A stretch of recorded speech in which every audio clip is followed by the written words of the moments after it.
جماعت اسلامی کی ایران نوازی۔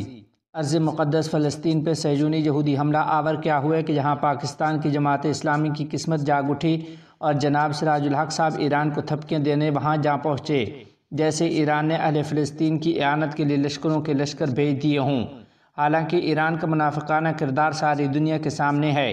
اگر باقی اسلامی حکومتیں غافل اور بے حس ہیں تو ایران باقاعدہ اور ہمیشہ منافقانہ کردار کا حامل رہا ہے۔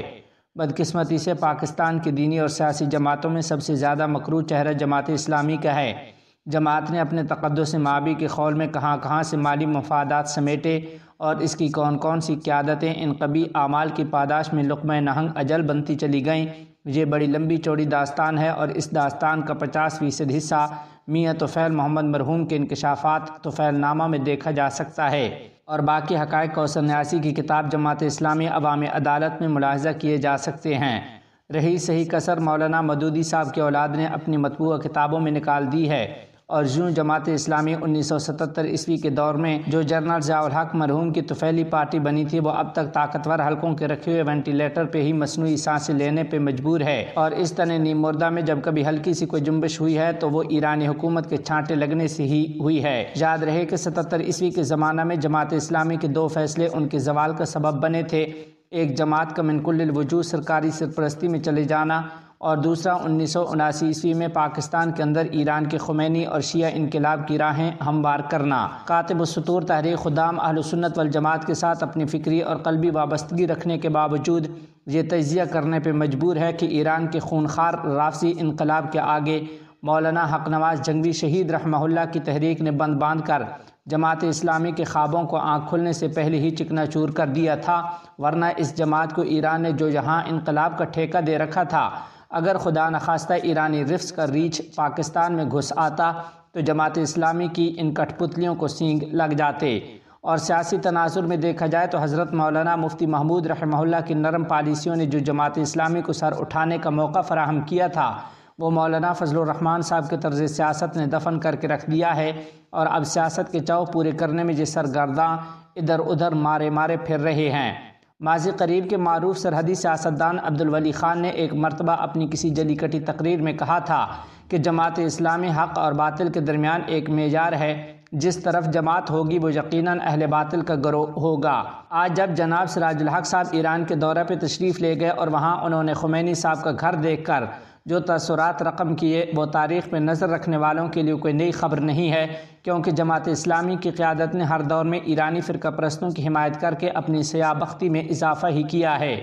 ہمارے قارئین حیران ہوں گے کہ ایک دور میں سید اسد گیلانی اس قدر ایرانیوں پہ ریجھ گئے تھے کہ محسوس ہوتا تھا کہ یہ سب کچھ ان کے ہاتھ میں دے کر خود لباس فطری میں آ جائیں گے، اور تو اور خمینی صاحب کی نہایت گستاخانہ کتاب الحکومت الاسلامیہ کا اردو ترجمہ کروا کر یہاں پاکستان میں جماعت اسلامی کی جانب سے تباہ کروا کر فروخت کیا گیا، جس پر خود جماعت اسلامی کی مجلس شورا کے بعض اراکین سیخ پا ہو گئے تھے۔ چنانچہ حسن عبدال کے آغا عبدالغفور نے 15 ستمبر 1985 عیسوی کو ایک خط اسد گیلانی کے نام لکھا تھا، جس کا مکمل متن ہم نے اپنے ایک مطبوعہ مقالہ میں پیش کر دیا ہے، اور اب عنقریب انشاءاللہ زیر ترتیب مجموعہ مقالات آب زلال میں بھی شامل ہوگا۔ اس مکتوب میں آغا صاحب نے لکھا تھا کہ آپ لوگوں نے یہاں خمینی ازم کو متعارف کروانے اور اسے فروغ دینے کے لیے دانستہ ایک پروگرام ترتیب دے رکھا ہے۔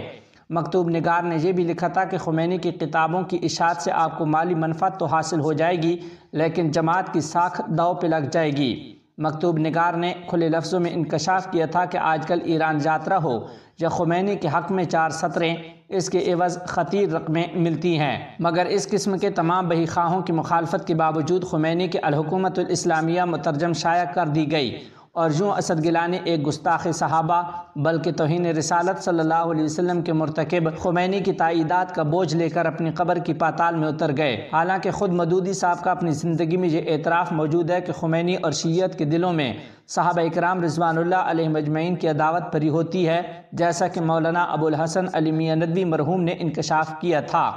مولانا فیصل احمد بھٹکلی نے مولانا علی میاں رحمہ اللہ کے ارشادات کا مجموعہ مجالس حسنہ کے نام سے چھاپا ہے۔ اس میں صفحہ 129 پہ ایک طویل واقعہ کے ضمن میں لکھا ہے کہ مکہ المکرمہ میں مولانا ابو الحسن علی میاں ندوی، مولانا محمد منظور نعمانی اور مولانا ابو الاعلیٰ مودودی تینوں موجود تھے۔ کہ اچانک خمینی صاحب وارد ہوئے، باہم تعارف ہوا، پھر مطاف شریف میں چلے گئے تو خمینی دوران طواف قرآن مجید کی یہ آیت ادھوری اونچی آواز سے تلاوت کرنے لگے،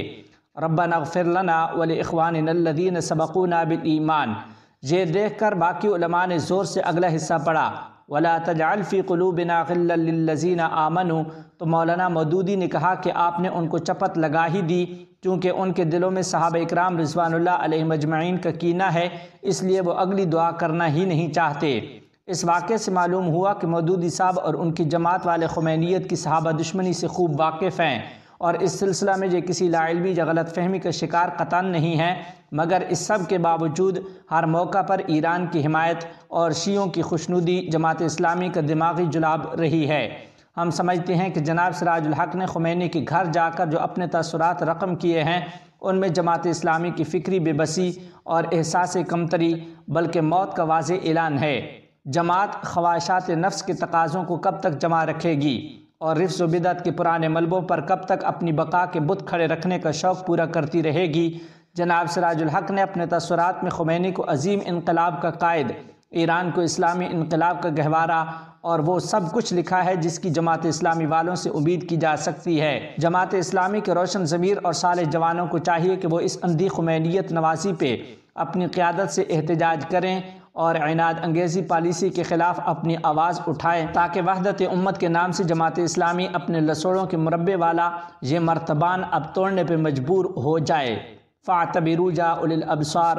عبد الجبار سلفی، لاہور، 27 نومبر سن 2023 عیسوی۔